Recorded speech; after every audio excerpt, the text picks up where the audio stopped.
Today, Tuesday, July the 28th, is the third feast day of Blessed Stanley Rother. Blessed Stanley Rother, beatified in a ceremony on September 23rd in 2017 in Oklahoma City as the first martyr actually born and raised in the United States. It is the 39th anniversary of his murder on this date, July 28th, in 1981. It occurred in the rectory of the Church of Santiago Atitlan in the southern highlands of Guatemala. Guatemala's civil strife had reached there by 1980. Government troops camped on the grounds of the mission farm, and Father Rother witnessed the assassination of parishioners, including the deacon. Not a political activist, Rother had irritated those for whom, as he said, quote, "to shake the hand of an Indian is a political act," unquote.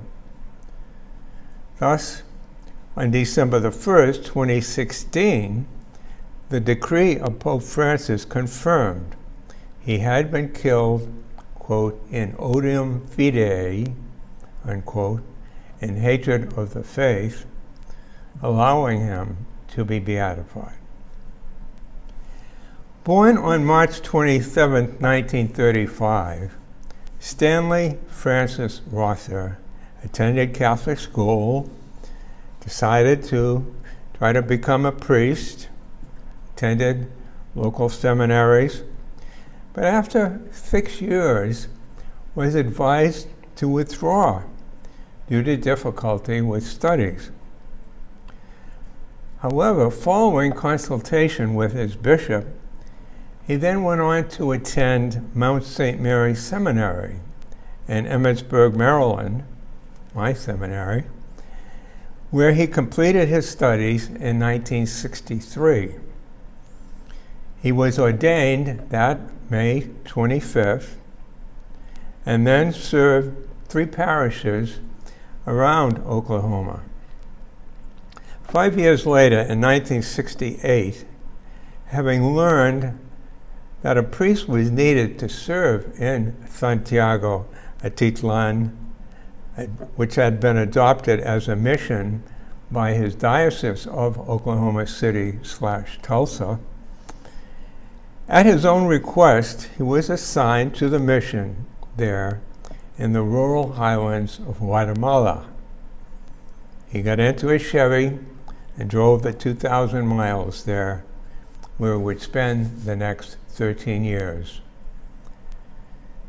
For this Oklahoma boy, strong and adept at farm tasks, who had flunked out of seminary initially, he entered out of high school because of his difficulties with Latin. A first challenge was to learn Spanish and master the Mayan dialect of the Tutihil Indians. He accomplished this. He quickly won their trust and respect by his total dedication to the needs of the community. The pastoral work alone was almost overwhelming, notably the 3,500 people that would attend Sunday Mass. At first, there were about a dozen others doing missionary work in the area, but by 1975, he was alone.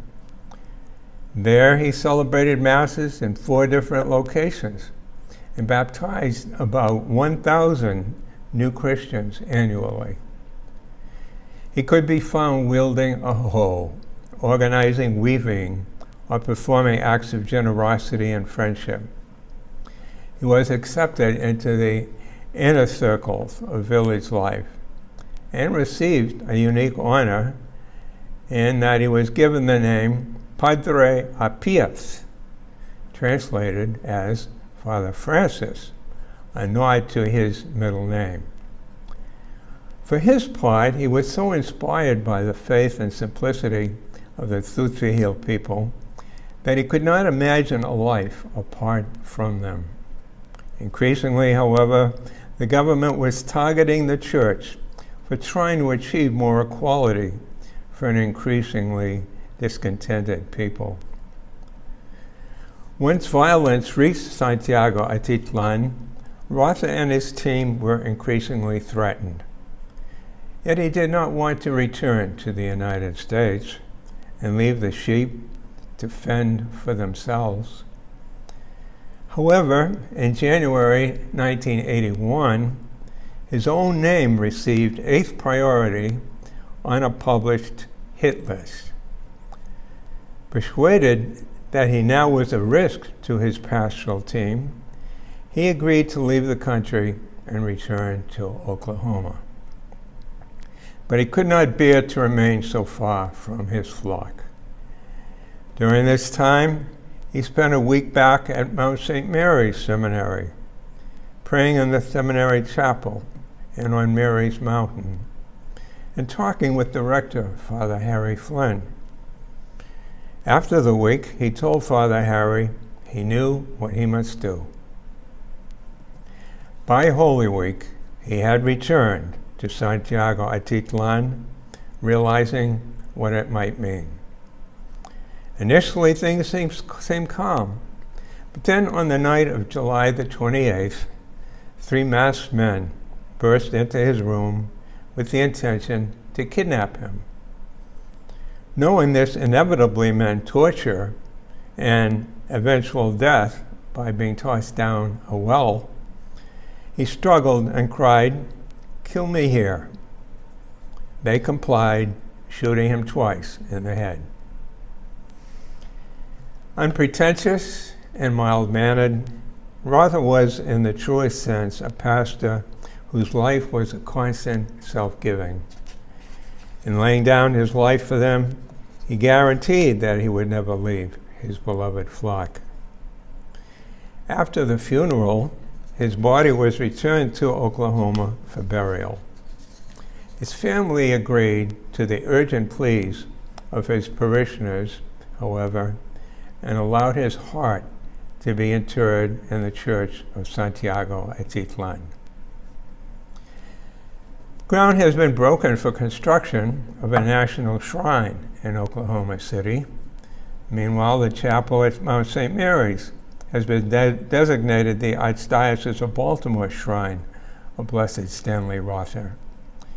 There is an opportunity to pray there in gratitude for his witness, perhaps also his cause for canonization. The shrine contains a commissioned statue of him and a reliquary containing a fragment of rib bone for devotion. The seminary welcomes guests who wish to add the shrine to the other pilgrimage sites in the Emmitsburg area. The statue of Our Lady of the Americas, the grotto of Our Lady of Lourdes, where Rother loved to pray, as well, of course, as the St. Elizabeth Ann Seton Shrine. Blessed Stanley, thank you. Pray for us, and pray for seminarians, missionaries, and certainly those Guatemalan natives you love so much and who have suffered so much.